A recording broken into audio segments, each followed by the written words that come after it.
yaitu hadis yang ke-9. An Abi Hurairah Abdurrahman bin Syahri radhiyallahu anhu qala. An Abi Hurairah. Abi Hurairah adalah lakopnya, kunyahnya Abu Hurairah. Abu Hurairah, Hur itu adalah anak kucing. Jadi Abu Hurairah ini demen ame kucing, kumpul ame kucing, bersahabat dengan Nabi Muhammad SAW itu cukup dengan 3 tahun saja. Abu Hurairah namanya Abdurrahman bin Syahri. Abdurrahman bin Syahri ini adalah nama daripada Abu Hurairah. Abu Hurairah adalah kunyahnya, julukannya.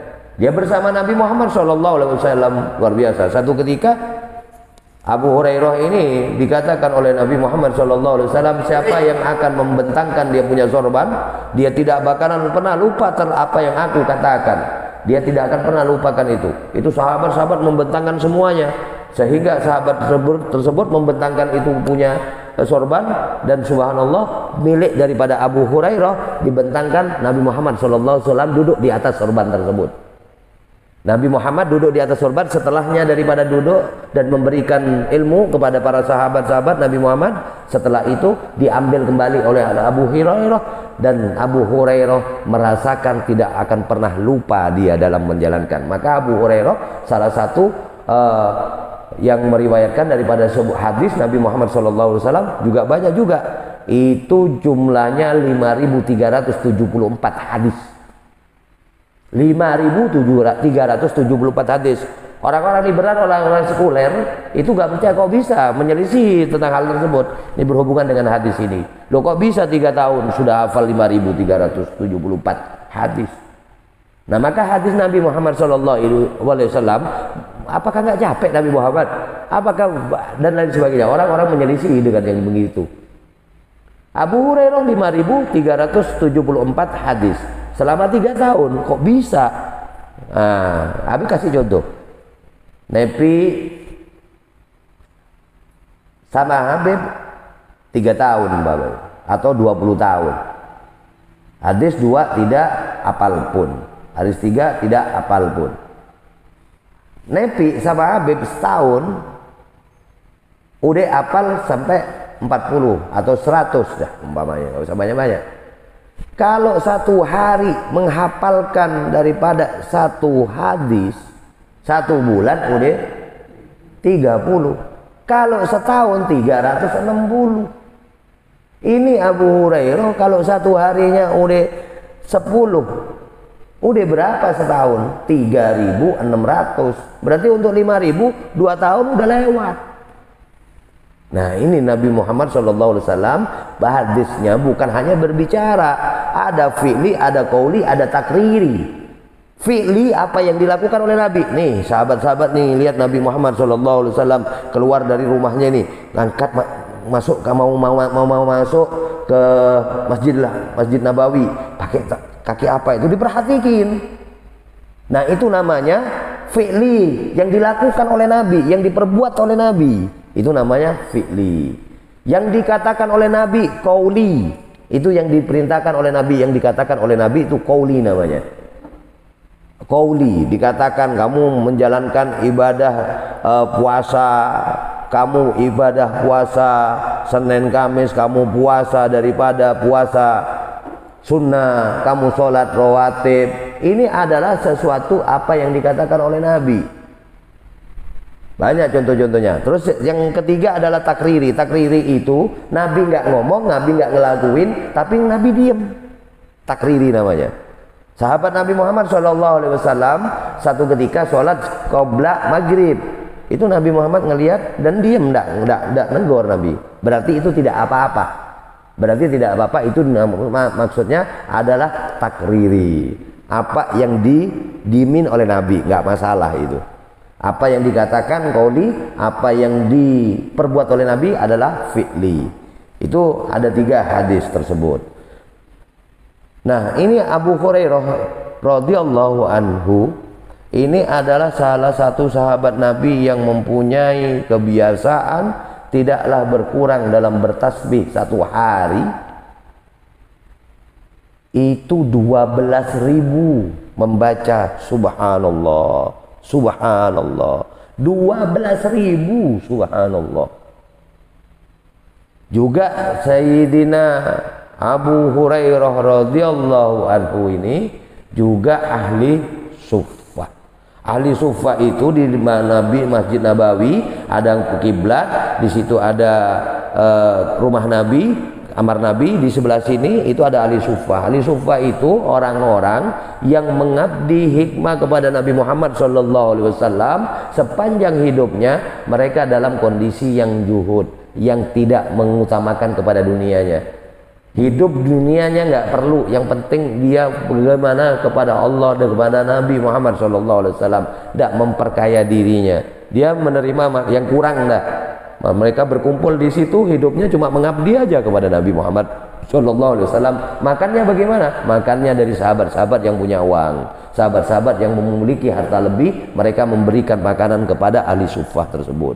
Salah satunya Abu Hurairah. Abu Hurairah, Masya Allah, luar biasa juhud, dan beliau juga yang meriwayatkan hadis sampai 5.374 hadis.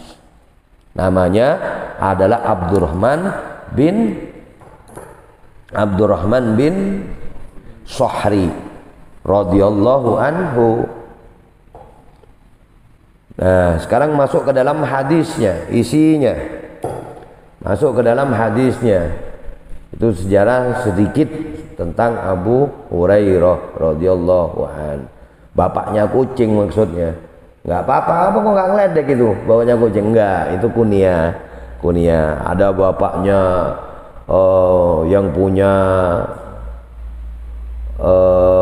yang punya jenggot panjang. Bapaknya jenggot panjang, bapaknya yang punya sorban lebar, boleh menisbatkan seperti itu, tidak apa-apa. Kalau biasa orang-orang Arab begitu. Dan dimakamkan di Baqi.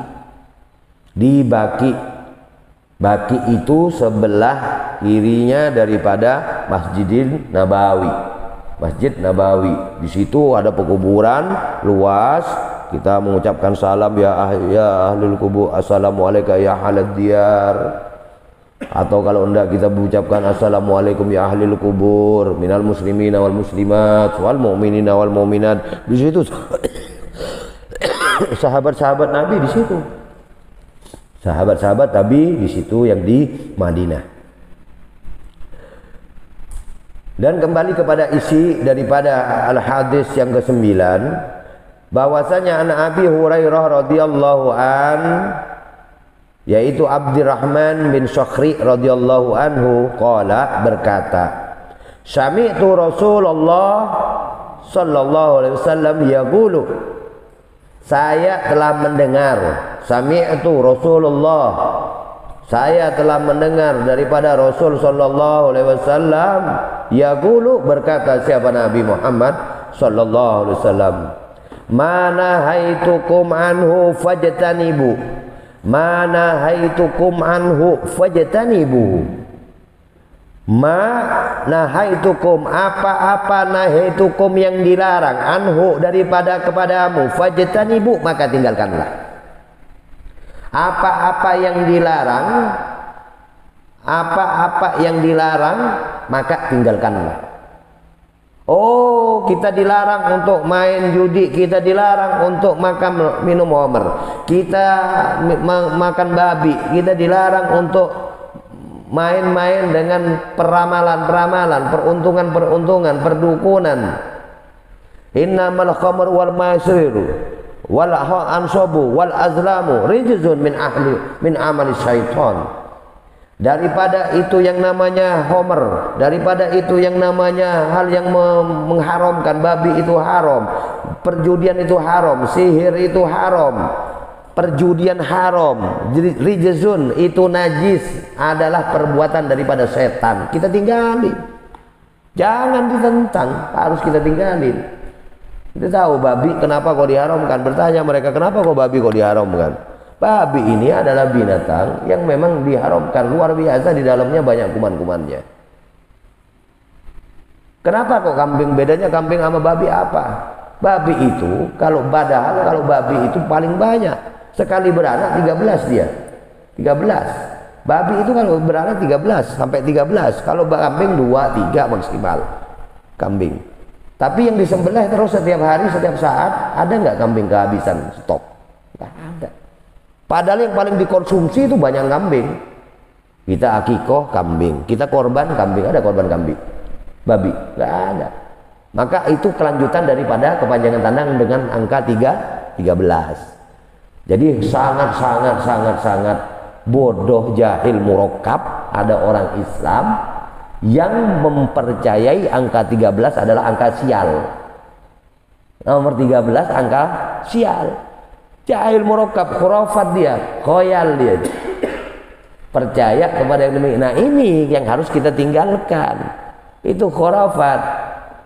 Hayalan tuh khoyal, sesuatu yang nggak pasti, mengada-ngada. Jadi angka 13 nanti di kamar hotel 13 nggak mau, di nomor ini sekian 13 ogah, karena angka sial. Sial dari mana? Maksudnya itu dinisbatkan kepada perbabian tadi. Angka babi itu 13, itunya ada 13 kalau beranak. Kambing luar biasa, walaupun dia itulah kebarokahan. Maka di mana-mana kambing dipotong untuk akikah, walimah, hitan, urus nikahan, kambing disembelih semua. Walaupun kambing cuma 2-3, dia nggak pernah ada habis stoknya, tetap ada. Maka ini mana haitukum anhu fajtanibu, apa yang dilarang tinggalkan. Wa ma amartukum bihi fa'tu minhu mastata'tum. Fajtanibu, tinggalkan apa yang dilarang. Wa ma amartukum, dan apa yang diperintahkan bihi kepada kalian dariku, fa'tu minhu mastata'tum, maka kerjakan, taatin. Mastata'tum, sesuai kemampuan kamu. Ya ini banyak orang-orang salah. Mastata'tum ma istata'tum si'tum. Mastata'tum, sesuai dengan kadar kemampuan kamu, sesuai kadar kemampuan syariat maksudnya. Oh, kita nggak ada ini kehabisan daripada kita ini air. Kalau enggak saya kena air dalam kondisi sakit, dalam berwudu, sakit saya tambah parah, tayamum. Kemampuan sesuai dengan syariat. Bukan kemampuan menurut kita, sesuai dengan syariat yang ada. Oh, saya dengan wudu kalau pakai air, saya nanti sakit tambah parah. Kalau enggak air lagi enggak ada, itu boleh tayamum. Oh, saya cuman bisa menjalankan sholat itu baru di maghrib saja. Yang 4 saya nggak mampu. Oh, nggak bisa. Bukan begitu maksudnya. Nggak bisa. Jadi kita sesuai dengan syariat. Syariat mewajibkan 5 waktu dalam sehari. Semalam kita lakukan sehari semalam. Adapun pelaksanaannya saya tidak mampu berdiri dengan duduk. Sesuai kemampuan kamu, maksudnya ya begitu. Bukan kemampuan, oh saya cuman bisa menjalankan begini. Yang begono nggak bisa. Saya cuma bisa sholat saja. Saya cuma bisa beriman kepada Allah. Saya juga beriman kepada Nabi Muhammad. Tapi saya nggak bisa sholat. Nggak mau sholat saya. Nggak bisa. Nah itu yang dimaksud keluar dari syariat. Nah begitu juga yang larangannya Allah Subhanahu wa ta'ala. Saya minum minuman keras sanggup, saya tinggalkan. Saya untuk menjalankan judi jangan sanggup. Tetapi untuk urusan perempuan saya nggak sanggup. Jadi ya sholat ibadah juga itu tidak ditinggalkan. Satu ketika ada sahabat Nabi Muhammad SAW bertanya kepada Nabi Muhammad SAW, saya beriman kepadamu wahai Nabi, saya beriman juga kepada Allah Subhanahu wa ta'ala, tetapi saya jangan dilarang, saya demen sama perempuan-perempuan. Apa jawabannya Nabi Muhammad SAW? Bagaimana seandainya engkau punya istri, bagaimana engkau seandainya engkau itu punya adik perempuan dizinain, andai kata engkau punya ibu dizinain, kata Nabi Muhammad SAW.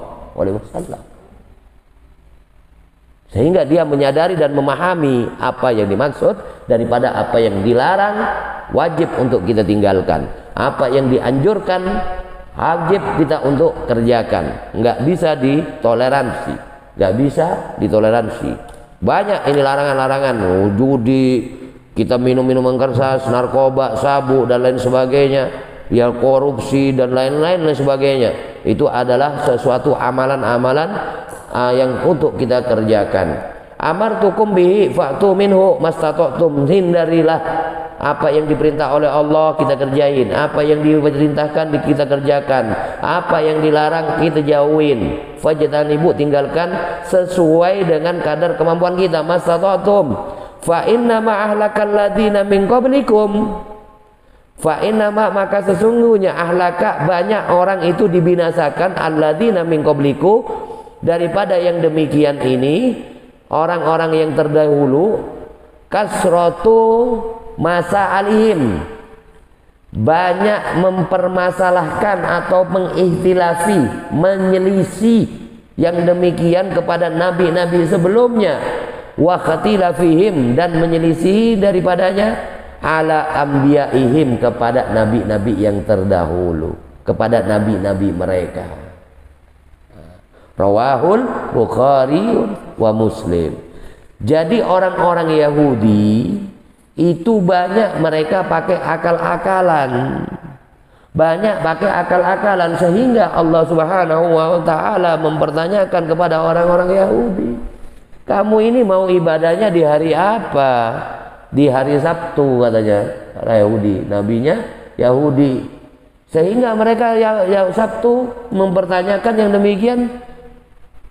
Di hari Sabtu itu berarti dia ibadah sudah.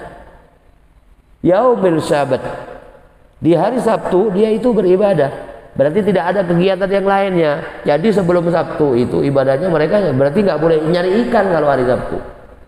Jadi di pinggir pantai itu dibikin dengan lobang sama orang Yahudi itu, dibikinkan lobang dari di hari Sabtu itu ikan. Loh, kamu kok nggak ibadah di hari Sabtu? Katanya kamu ibadah. Loh enggak, ikannya aja yang datang sendiri ke bibir pantai. Artinya dibikinkan dulu itu keduk dikeruk, jadi ikan itu datang dengan sendirinya sama Yahudi, diakalin sama Yahudi, diakalin oleh Yahudi. Jadi Yahudi ini adalah akalnya luar biasa, akalnya luar biasa. Kalau ada orang kayak kita seling menyelisih, seling mendebat, seling menyelisih kepada yang terdahulu, kepada lebih-lebih kepada para nabi-nabi. Orang Yahudi mengatakan Nabi Allah Isa itu adalah anak haram, sehingga juga dia hanya kepada Nabi Allah Musa alaihissalam. Kepada Nabi Allah Musa alaihissalam ada seorang tokoh, yaitu Syekh Mutawali Asy'arawi, Syekh Muhammad Mutawali Asy'arawi. Ini adalah tokoh yang punya syair, dia mufassir luar biasa. Dia mufassir yang luar biasa, sehingga beliau mengatakan satu ketika diundang di Eropa, di Barat. Di Barat itu yang datang pengajiannya itu bukan hanya Yahudi, Nasrani, Islam juga ada, dan agama-agama yang lainnya ada semua di sana. Yang sekuler, yang liberal, mereka ada juga semuanya. Katanya saya bertanya mereka ini, saya Sarawi, Mutawali. Saya mau bertanya, kenapa di dalam agama Islam orang-orang Anda kok bisa menikahi para ahli perempuan ahli kitab? Baik dari ahli kitab Yahudi maupun orang-orang Nasrani, itu boleh menikahinya. Tapi Imam Syafi'i melarang, Imam Hanafi, Imam Hambali, Imam Maliki itu boleh ahli kitab ya.